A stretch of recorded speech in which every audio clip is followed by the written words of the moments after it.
പനി വന്നാലും 2 ഗുളിക മേടിച്ചു കഴിഞ്ഞാൽ 1 രൂപ ചെലവാക്കില്ല. പിശുക്കൻ. നീരിളക്കത്തിന് കഷായ വെള്ളം തിളപ്പിക്കാൻ പറഞ്ഞില്ലേ? ഓ, അതിന് തുളസിയില പറിക്കാൻ എന്റെ പുഷ്പേട്ടാ. മോഹിനി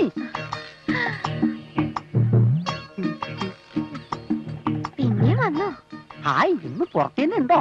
സോറി കേട്ടോ, അന്നത്തെ എല്ലാത്തിനും കാരണം അങ്ങേരുടെ സംശയം. എങ്ങനെയാ സംശയിക്കാതിരിക്കുക?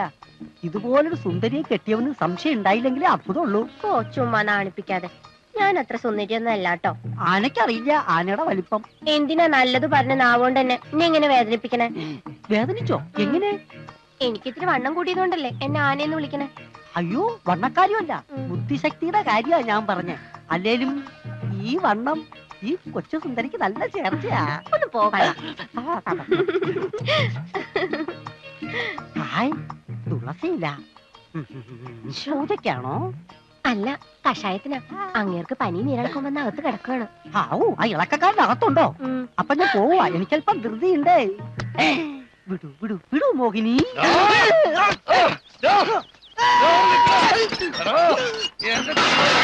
കളി ഞാൻ ഇന്നത്തോടെ അവസാനിപ്പിക്കണോ?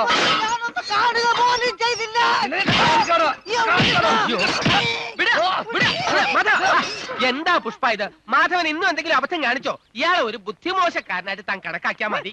ഉണ്ണികൃഷ്ണ, എനിക്കുണ്ട് അഭിമാനം. ഞാനൊരു ബുദ്ധിമുട്ടുകാരനാ, പക്ഷെ ബുദ്ധിമോശക്കാരെന്ന് പറഞ്ഞാൽ സഹിക്കില്ല കേട്ടോ. അയ്യോ, നിക്ക നിക്ക നിക്ക, 2 ദിവസം തങ്ങിട്ട് പോയാ മതി. 2 ദിവസമല്ല, 2 മണിക്കൂർ പോലെ ഞാൻ തങ്ങില്ലടോ. ഉത്സവം കഴിഞ്ഞ് പോണ വഴി തന്നെ ഒന്ന് കണ്ടിട്ട് പോകാന്ന് കരുതി. അത് നന്നായി. നന്നായില്ല. ഒരു കാര്യം ഞാൻ തന്നോട് പറയാം, അനുസരിച്ചാ തനിക്ക് കൊള്ളാം. ഇതുപോലുള്ള മരങ്ങോടന്മാര് താമസിക്കുന്നിടത്തുനിന്ന് മാറി താമസിച്ചാ കൊള്ളാം. അയാളൊരു ശുദ്ധനാ, വെറും ഗണേശൻ. ആട്ടനമ്പൂരി, തന്റെ പ്രശ്നമൊക്കെ തീർന്നോ? ആ, പുഷ്പനോട് അത് പറയാൻ മറന്നു. വെറുതെ ഇല്ലാത്ത കാര്യത്തിനാ നമ്മൾ വിഷമം അനുഭവിച്ചേ. ഇന്നലെ ഉമാദേവി ആ മാനേജറുടെ അവസ്ഥ എന്നോട് പറഞ്ഞപ്പോ സത്യം പറഞ്ഞാ എനിക്ക് കുറ്റബോധം തോന്നിട്ടോ. കുണ്ഠിതപ്പെടാതെ കാര്യം പറ നമ്പൂരി. ഭാര്യ എന്താ പറഞ്ഞേ?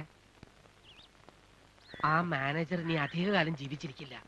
അയാളൊരു മാറാരോഗിയാ.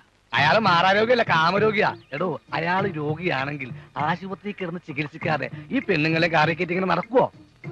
ഈ ബാങ്ക് മാനേജർ ഇതേ അടവ് ഉപയോഗിച്ച് പല പെൺകുട്ടികളെയും വഴിയാധാരമാക്കിയിട്ടുണ്ടെന്ന് 15 മാത്രം എന്നോട് പറഞ്ഞിട്ടുണ്ട്. അതെയോ? ഇങ്ങേരുടെ പേരിൽ പല കേസുകളും സ്റ്റേഷനിൽ കിട്ടിയിട്ടുണ്ടെന്ന് മിന്നൽ സാർ എന്നോട് പറഞ്ഞതാ. എന്നാൽ ഇന്ന് സത്യങ്ങളെല്ലാം ഞാൻ ഉമ്മയെ കൊണ്ട് പറയിപ്പിക്കും. പാടില്ല.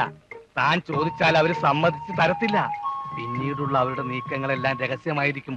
അവരറിയാതെ അവരെ ചുറ്റിപ്പറ്റി തെളിവുകൾ സംഘടിപ്പിക്കണം.